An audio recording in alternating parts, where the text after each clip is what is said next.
Hello, everybody, and welcome to the Bruce County Museum and Cultural Center. My name is Matt Johnson. I'll be your host this afternoon as we have a look back at the 80th anniversary of the Dieppe Raid from August 19th, 1942. The Dieppe Raid brings up many questions for many Canadians, regardless of the level of knowledge you have of the Dieppe Raid, and I've been fortunate enough to sit down with Canadian author Mark Zuehlke and ask him a few questions about the raid. I hope you enjoy watching the interview as much as I enjoyed doing the interview. I started out by asking Mark just what exactly does fascinate Canadians about the Dieppe Raid. I think one of the things, so when the official histories were done by the Canadian Army about World War II, mostly written by Colonel C.P. Stacey, there was a tendency to downplay the roles where we did very well, even like Juno Beach and that. It was you always had a kind of feeling that they were sort of, well, Canadians did okay, but they could have done better. That kind of mentality was there. And I think that kind of tainted how Canadian historians came to look at the role that the Canadian Army played in World War II. So we don't celebrate, there was a culture then of not celebrating our successes. And that kind of leads you to look at, well, the failures. Now, why did we fail? And that's what kind of constantly drives it is, and, in fact, again, Stacey, and that was part of it, is, a tendency to look at the Dieppe Raid, not from its failure being inevitable through bad planning, but a feeling that maybe if it had been British Marines who had carried out the raid or something like that, Right. that the outcome could have been different. So there's a need to then, well, Canada failed. So now we have to try and understand why Canada failed. And out of that also comes, we have 3,367 casualties out of a force of 4,800 roughly. So it's not just a failure, it's a disaster. And really what then comes out of it is, why did the raid happen? And what were the events that happened in the planning and that led to the failure? So then it becomes like this bone, this skeleton that you pick through over and over and over again, trying to find the critical, compelling elements that bring it forward. So we've had, starting in the 1960s, you start seeing books come out that are the real reason for the raid. And, there's probably one every decade, the real reasons for the raid. And that's one way of approaching the story and the event. And so I think that's really what drives it is there's always this desire to have a reason behind the raid, to justify the raid, to find an excuse for the factor that it was a failure. And, when I started doing the research, I was thinking, well, maybe there'll be something there. And as you look along at the lines of things, you go through the hundreds and hundreds and thousands of pages of the amount of paper that was generated by the Dieppe Raid is awesome. It's for one day, it was thousands of pages of material, not just in the lead up to it, but then the analysis of what happened afterwards. Because truly, the Canadian Army and the British Army and the British Admiralty and everybody were trying to, in the aftermath, understand A, what went wrong, and also B, what can we actually learn from this? Right. And so there was a lot of soul searching, a lot of looking, and out of all that, there's different things that were part of why the raid was launched, or became elements that tagged on to the raid plan as it went along. But ultimately, the real reason for the raid was that Combined Operations Headquarters particularly Hughes Hallett, the naval commander who was in charge of planning these things. He and his team became interested in, could we put a division of a division, and it wasn't Canadians at that time, but an infantry division ashore in France near a town and hold some ground, or possibly hold that town for 24 hours or 12 hours or whatever, and get them back off again. And so, as John Hughes Hallett said, ultimately it was raiding for raiding's sake. And that was what the whole point of it was. The original plan for Dieppe wasn't that bad. It was kind of well conceived, actually, because they weren't going to land in front of the town. They were going to land on the flanks near, not in Pourville, where they landed on Green Beach, but nearby. They were going to land on the other side of the Dieppe as well, not at Puys, where they also landed disastrously, but a little bit further east. And then they were going to come in behind the town in a pincer movement, and possibly not even take the town. They were more concerned about the Luftwaffe airfield that was inland from there, where there was supposed to be the divisional headquarters for the infantry as well. And if they could take the airfield and take the divisional headquarters, they could get some documents and stuff like that. They were also wanting to, there was the German radar station that's just on the to the east of Pourville, up on the headlands, and they wanted to capture that because, again, they wanted to understand. They didn't know much about the German technology of radar stations, and so they wanted to learn about that. So that was kind of the original plan. And then it got changed by Bernard Montgomery, actually. During a critical meeting, he basically says, well, there's no, basically no media value in what you're doing. It's not a showstopper kind of thing. Sounds like Montgomery, yeah.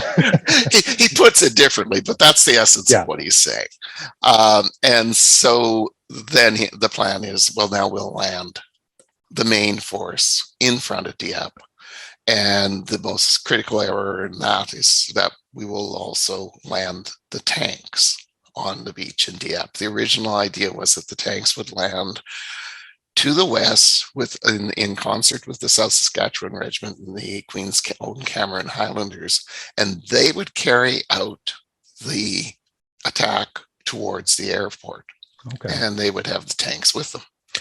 Now we have the South Saskatchewan Regiment and the Queen's Own Cameron Highlanders landing at Pourville, which is separated from Dieppe by a very major headland, and very narrow roads out of Dieppe leading towards the airfield. The tanks are then supposed to break out of Dieppe on their own, unsupported, and make their way by road to meet up with the Queen's Own Cameron Highlanders and carry on to the airport. That is just illogical. Yeah, pretty tall order. Yeah, because Churchill tanks, which is what these were, they're big, they're slow, they're ponderous, they got a lot of firepower in them, and they're heavy, so they're hard to knock out.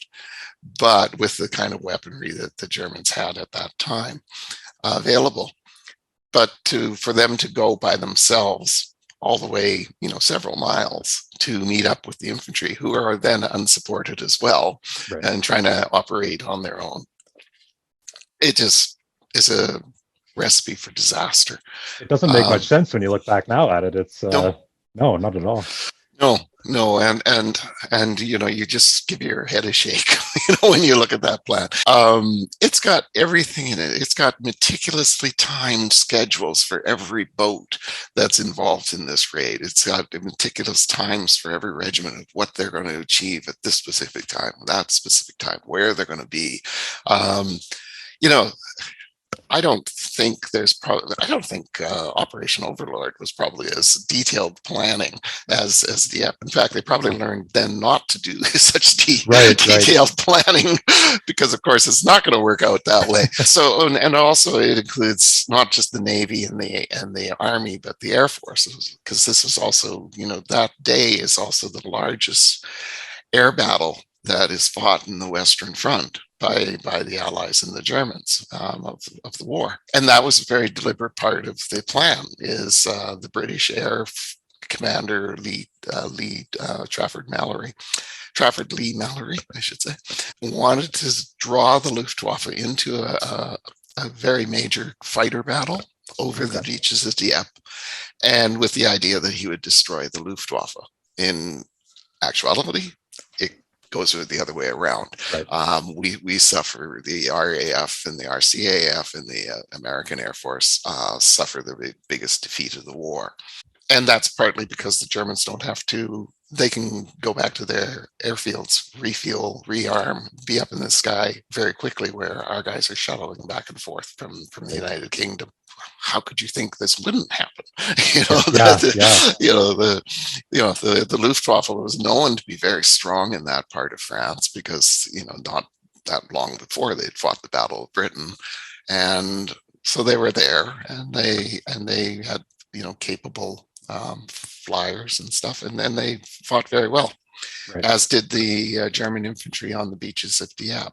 The commander of the German infantry was a guy called Konrad Haas. His division took over in late 1941, I believe, that area. And he didn't expect a raid on Dieppe, but he was a person who was going to make darn sure he was ready for a raid if one came.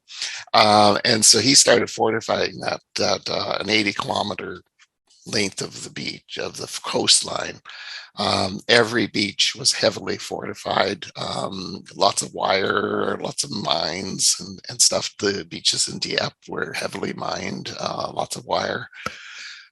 Gun positions overlooking the beach at every angle. He had machine gun positions in all of the hotels along the front of it.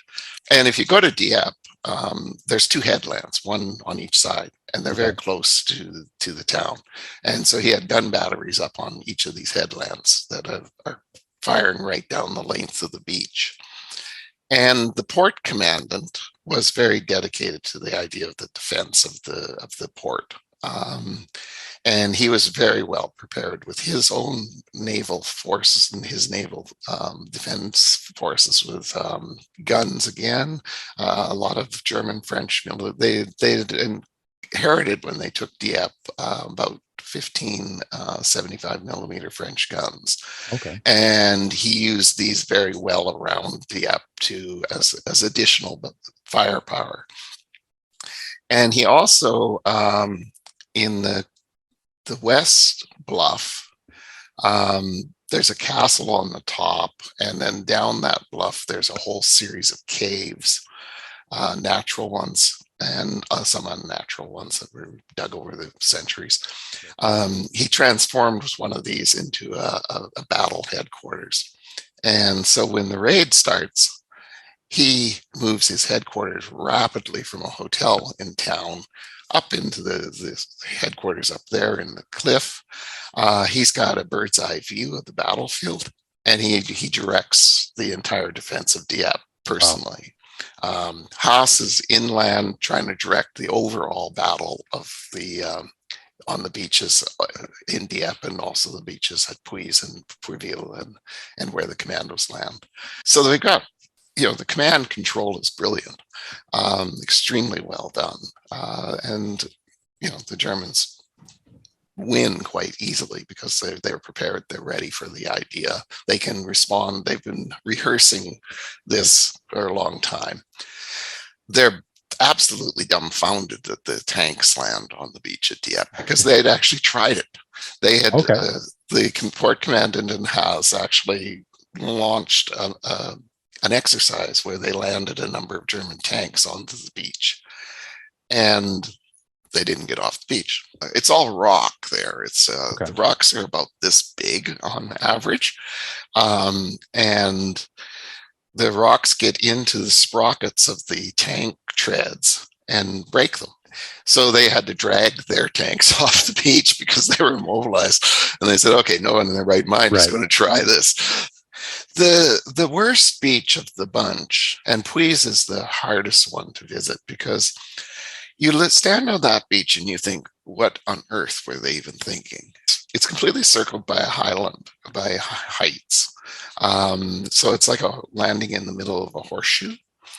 And they're very steep. The road into Puys is a real steep, narrow little road. And there's still 2 German bunkers there, like big concrete pillboxes, one on each side of the beach, that you can see. Like they just machine guns could fire down each side of the beach. And there were other positions as well that have been just, removed over the decades. The Royal Regiment of Canada lands there and they just have no chance.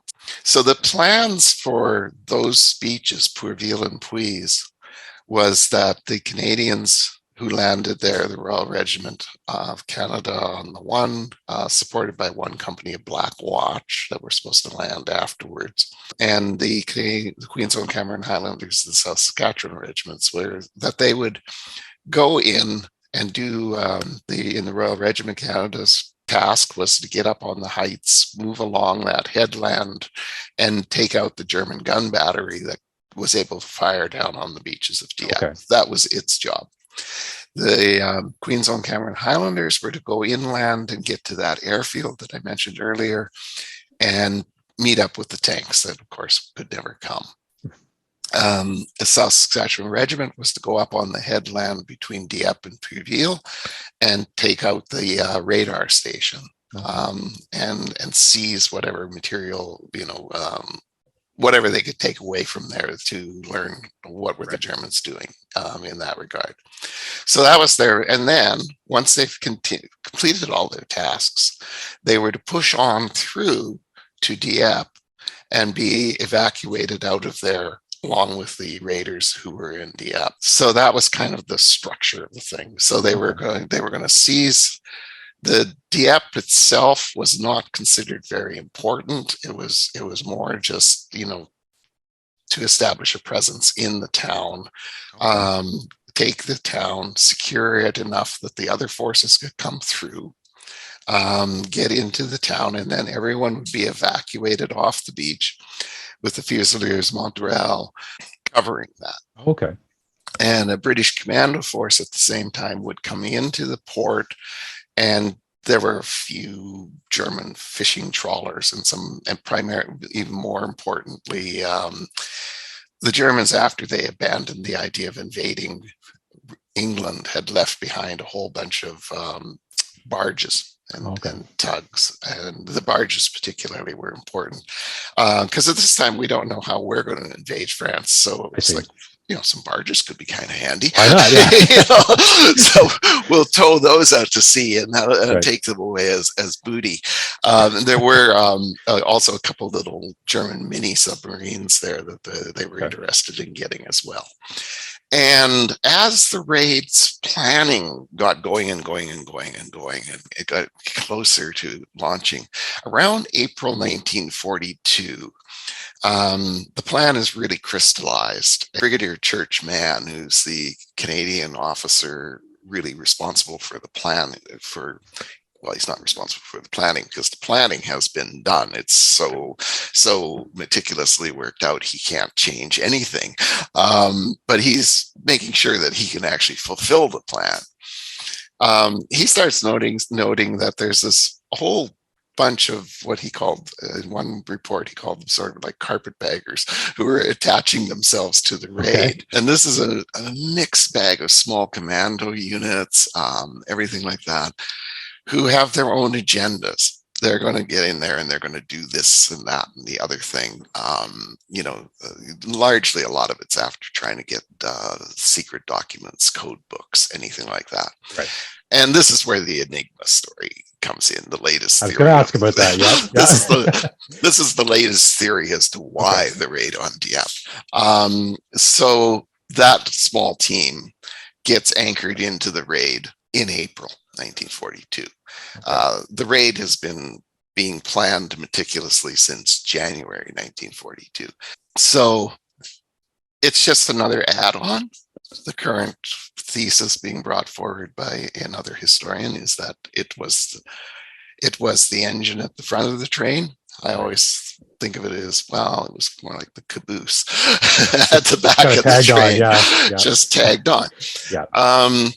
And of course that was partly because the German Navy had added a fourth rotor to its Enigma machines, and they had originally had 3 rotors, and the code was all based on the code that the British and Polish had broken was based on a 3-rotor Enigma.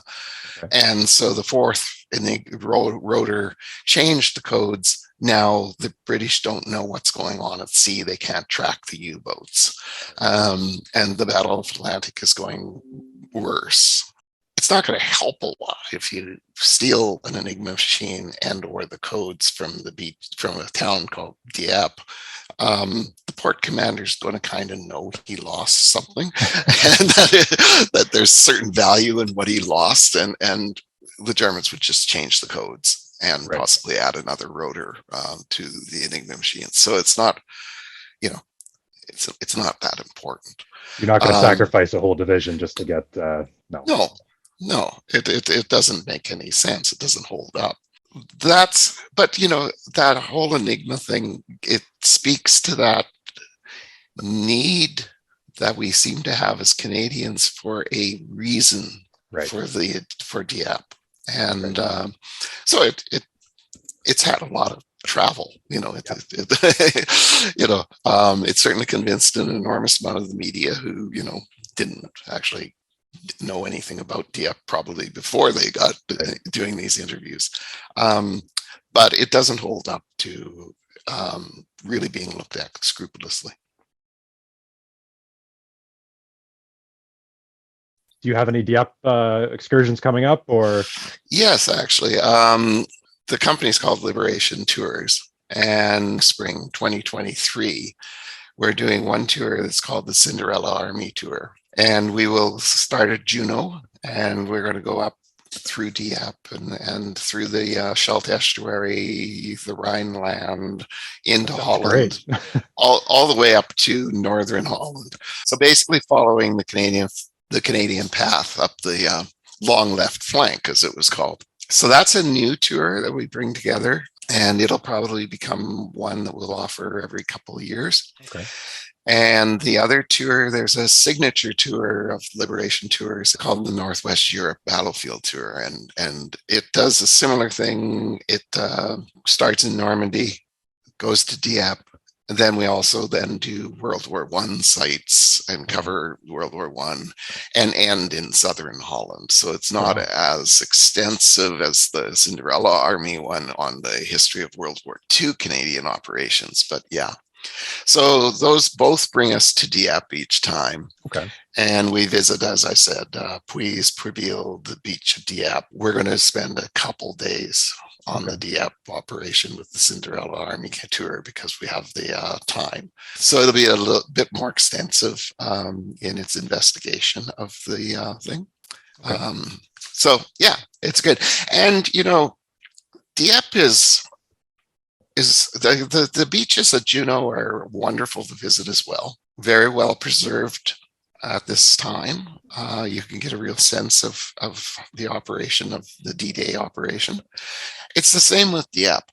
Préville, Puys, the Dieppe beaches, they're all in quite remarkable condition. Anyone who visits those beaches will come away very powerfully moved by what the Canadians face in going forward.